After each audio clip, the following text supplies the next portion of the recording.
Hi beautiful people, my name is Bridget and welcome back to my channel. Hope you're all having an awesome day, and today we're talking some good stuff. We're gonna talk about some good stuff today, y'all. Today I'm gonna talk about the best makeup of 2021 that I tried and I can think of. Now, all of these things may not have come out this year. I'm pretty sure they did, except for one thing which might have come out earlier, but it's things I tried this year and I really love. So without any further ado, guys, let's go ahead and get started. Of course, these are my personal opinions. We disagree on anything. It's cool, it's just makeup, it's not that serious. But I would love to know down below, like, something you have enjoyed this year, like a product-wise, because I might want to pick it up myself, you know? Like, I'm always in the mood for some good stuff, so let's get into it. Two things though, really quick. One, if the audio is a little bit off, there's a dude downstairs like vacuuming carpets and stuff, so I can't do anything about the noise. I've been waiting for a while. It is what it is. I'm not sure if you can hear it though. I'm gonna try to edit it out.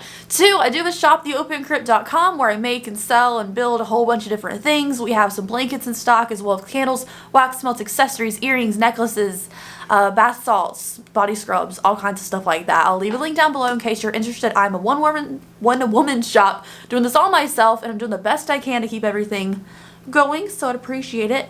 And also, you know, these are no particular order because I don't know what order to do these things. Like, do I start with palettes first? Do I start with like foundation stuff first? Do I do like my skincare thing of the year? Because I have one skincare product in this list that is like, let's start off with palettes, I guess. So because this is supposed to be the best of the best products this year, I want to go ahead and say I made a very short compiled list, and this is not like all the good things I tried, obviously, because I tried a lot of things, but this first palette probably is the best palette of the year, hands down, and it was limited edition, and I'm very grateful to have my hands on it. I'm never getting rid of it. So this is the Club Nebula palette from Kaleidos in collaboration with Angelica. This palette, first of all, it's kind of bulky. That's the only thing. It's a little thick, bulky. The packaging on it is stunning. It's beautiful. And then the color scheme is fun too. Not necessarily the color scheme I would have picked for a palette, but such a practical good use for different colors of looks. So here's the inside color scheme of the palette, you guys.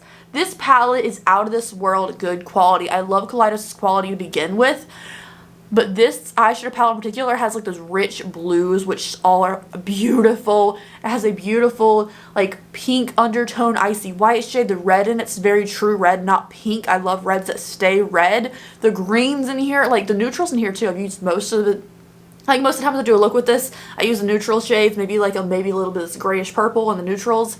And it's so nice. Like the quality of this palette, you guys, I can't tell you enough. It is absolutely stunning. Like, again, the colors may not be colors I reach for all the time, but if any of these colors I need for that look that day, this is the palette I'm going to reach for because it is absolutely top-notch quality. Like, usually collab palettes are like, okay, yeah, whatever.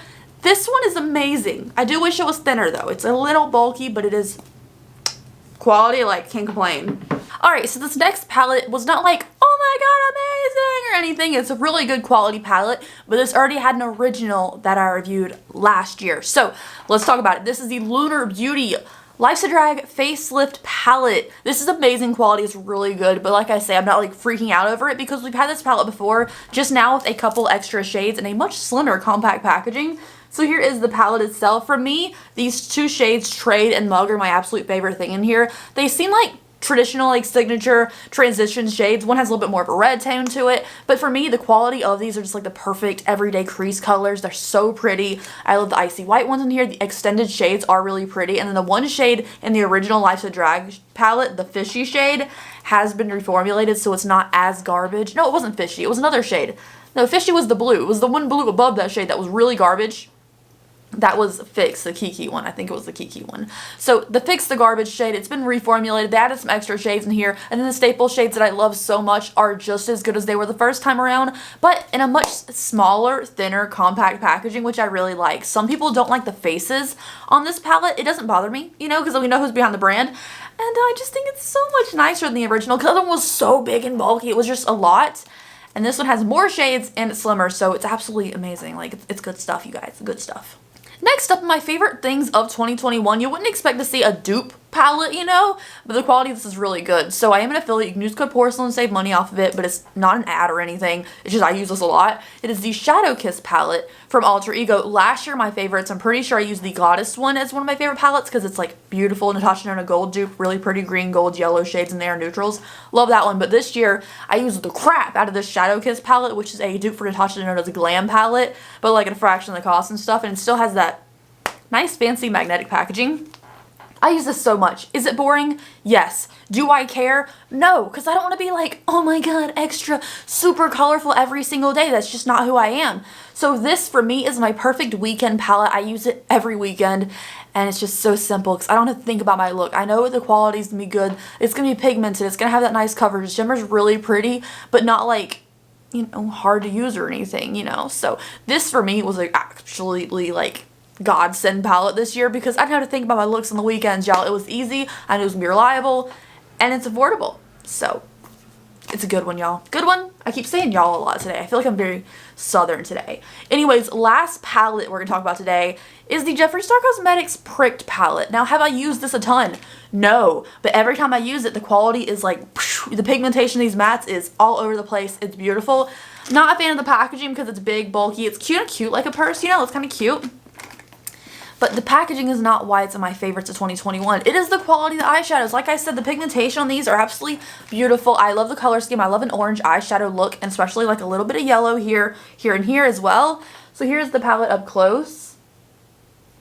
It's just good. It's just really good, you guys. There's like one shade in here that was a little bit more on the dry side, but the rest of the shades are super buttery, super pigmented, super nice. And every look I use with this comes out cohesive and pretty because the shades are similar enough where you get that nice all blended together look and not too complicated. The black with the glitter in it, super pigmented, and then these lighter shades, they actually do stand alone. Sometimes when you put lighter shades in the crease, they kind of get mixed in with other shades. These stand alone on their own and have like a nice lighter hue to it. So these are absolutely beautiful. Only thing is when you close it, sometimes this thing sticks out.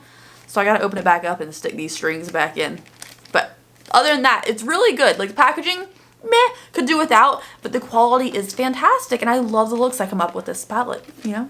Okay, so 4 palettes was all I included this year, all of more indie brands. I'm not really sure if Alter Ego is indie brands, so maybe at least 3 out of 4 are, but let's move on. I want to go ahead and talk about my one favorite skincare thing of the year, you guys, that not sponsored, but you need if you have dry skin. Okay, my skin has been so much more tolerable this year since using this product. I haven't had any major skin imperfections on my skin. I've had like a pimple here or there, but nothing like astronomically bad. Last year this time, even though I live in Florida, it still gets cold enough for my skin to be the absolute driest, most intolerable thing. It wants to get patchy and flaky and everything, and since getting this, I have had no major issues. It's expensive, but you can also get a travel size to try it out. So if you don't believe me, get the travel one. It comes like a little kit of like 5 things for cheaper than this price is. It's good. So this is the Beekman 1802 Milk Drops, the Probiotic Ceramide Serum. This, you guys, first of all, goat milk. Love that. I don't like the fact that this packaging is like all frosted glass and this is the amount of product. I think the product should go all the way to the bottom. That's just a picky thing, but the product itself is so freaking fantastic. This is my second one. I went through the smaller size already, then I went ahead and picked up the full size because I really saw a difference in my skin. It makes my skin just really even. It makes it very calm down. I don't get like a lot of red inflammation or anything anymore, which I had before, especially with the dry skin, irritation and all that. I do have 2 different skin conditions. So when my skin is out of control, it is out of control over my entire body sometimes. So this has been a great lifesaver for me. It's absolutely fantastic. Like, it's so good. And also, if you like a really cooling sensation, stick in the fridge for like 5-10 minutes and it will give you even more results. Like, it's so good. My skin has just been so calm and everything. It hasn't been too dry. And I'm just very thankful for that because my skin is like patchy, doesn't want to stick to any parts of my face all the time, and I really haven't seen any bad things with this product. Like, it's evened me out a lot. Next, let's talk about the one thing I wasn't really sure if it came out in 2021 or not, and I don't think it did, but I tried it in 2021 because we got it in a subscription box, and I love it, and when I run out of it, which will probably be pretty soon, I will be repurchasing it. Don't care if I had to pay full price or what, I'll do it. So this is the Fenty Beauty Butter Pro Filter Setting Powder. I had the butter shade. I know there's like a lavender one I wanted to try too, but I couldn't find it on Poshmark for cheap, so I just ended up using this one that I already had from a subscription box. I think it was BoxyCharm.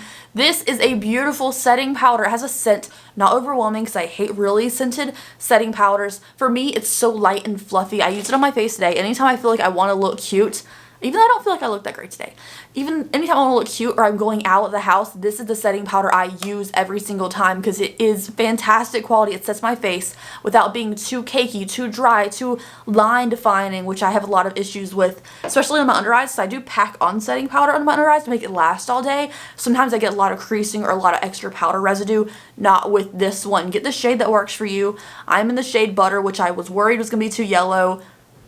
But it's not. It works beautifully. It's so fluffy, and a little bit goes a long way, which I respect. Because, you know, I hate having powder all over my face, all in the air, wasting the product. This one I can pick up a little bit on the side of my brush, and it'll cover like half my face. So it's a good one, you guys. It's a good one. I don't think it came out in 2021, but that's when I tried it. So it's in my favorites of 2021 list. Okay, nextly, there's really not that much left of this list. I wanted to keep it a very compact list, like I said. Nextly, we have 2 foundations. So the first one is on sale. It's still on sale, but I found this for a hell of a deal for like $5 in Ulta, but they have it on sale on their website still. This is the Smith & Colt, which isn't a brand I had tried before this. I'd seen their dented packaging nail polishes and stuff, but I'd never tried it for this product. This is the Smith & Colt Veiled Threat Weightless Micro Blurring Foundation. You can find this for super cheap on different websites on sale all the time. I don't know if this is being discontinued. I'm in the shade 110 Neutral. This foundation is a beautiful, light, buildable to medium coverage foundation that makes my skin feel very, like, it doesn't feel like I'm wearing makeup. When I'm just wearing this foundation, it doesn't feel like I'm wearing anything on my skin because it's light. It's a little bit more on the watery side, but it still has that coverage that you want, and it's absolutely beautiful. Like, the Veiled Threat foundation was a favorite for the year. When I found this and I fell in love with it, I went to that Ulta, bought so many different shades and gifted them to people just because it's such a good foundation. Actually, one person that I gifted this to in their shade has already finished it and bought another bottle, which I guess because they don't have as many foundations, it just seems insane to me because, like, I can never finish a foundation. And the fact that someone finished it within the year, it means they like it a lot or they don't have many foundations. One of the two. Anyways, the other foundation is this Urban Decay Hydra Maniac Stay Naked Tinted Glow Hydrator. I got this a couple months ago, and at first I wasn't really using it that often, and lately I've been like all the time, like it's my foundation a day because I don't have that much coverage on. This one is in the shade Fair 20, which is the same shade I am in the Stay Naked foundation, but that one seems a little bit darker. This one seems a little bit lighter. This is a light coverage, but it has enough coverage to like really color correct any redness or splotchiness out of my skin. It's beautiful. It's hydrating. It doesn't feel like I'm wearing much makeup at all. It is a little bit heavier than this because I do use more of this to get the coverage, but it is absolutely beautiful. Like, look at my skin, you guys. You can see that my skin looks like normal skin. Like, you can see like discoloration and stuff. You can see texture and like tiny little imperfections on my skin, but it's not bad. It looks realistic and it's very hydrating. And I know that like if I wear this for a long time, I will start to look a little bit oily, which is weird for me because I'm used to being just the driest skin on the planet, but it really shows me this is a hydrating product. So I'm into it. Like if you are really oily skin, probably not for you, but if you have dry skin like me, if you know at the end of the day, if you have like a little bit of oil, you're like, oh my god, my foundation must have been hydrating or I didn't set enough, you know? So this one does a hydrating job, which is great. Lastly is a Tarte product. This Tarte product I'm not going to talk about too long because we get it. It's the Tarte Shape Tape, but in creamy. They always had just the regular Tarte Shape Tape. It is a full coverage concealer. It is beautiful, but lately, since they came out with this version, it's all I want to touch, and it is the creamy version. This is the ultra creamy Tarte Shape Tape in 12 in Fair Neutral. Now, Fair Beige is usually my shade, but they didn't have that of this one when it first came out, so this one's a little bit more on the yellow side for me for being Fair Neutral, but it's absolutely beautiful. It is my concealer under my under eyes today. My under eyes today don't look amazing or anything, but I didn't use that much product today since, again, I was using a lighter coverage foundation, but it's creamy. It's easy to use. The only thing that I don't like about it is the fact that just like the other Shape Tape, the tube and the whole thing gets disgusting. You know, I'll find myself taking the wand out of here and going bloop, bloop, and getting the excess product off the top on my face, you know? Like, it's It's messy, but the coverage is there. And this hydrating one, I don't have any creasing like I thought I would, so it's nice. But I also do set my face, so maybe you would have creasing if you didn't set your face. But, you know, I always put powder everywhere, so it just looks beautiful and more hydrating than the other one. Anyways, you guys, that is it for today's video. I know it was really short and sweet. I just wanted to limit it to my absolute favorite things of the year, like I said. I guess I don't have to keep saying that, but, you know. Anyways, thank you guys so much. If you want to see the worst products of 2021, let me know by giving me a like on this video. I'd appreciate it, and I'll do that video for you next. So thank you guys so much. I will see you later. Bye!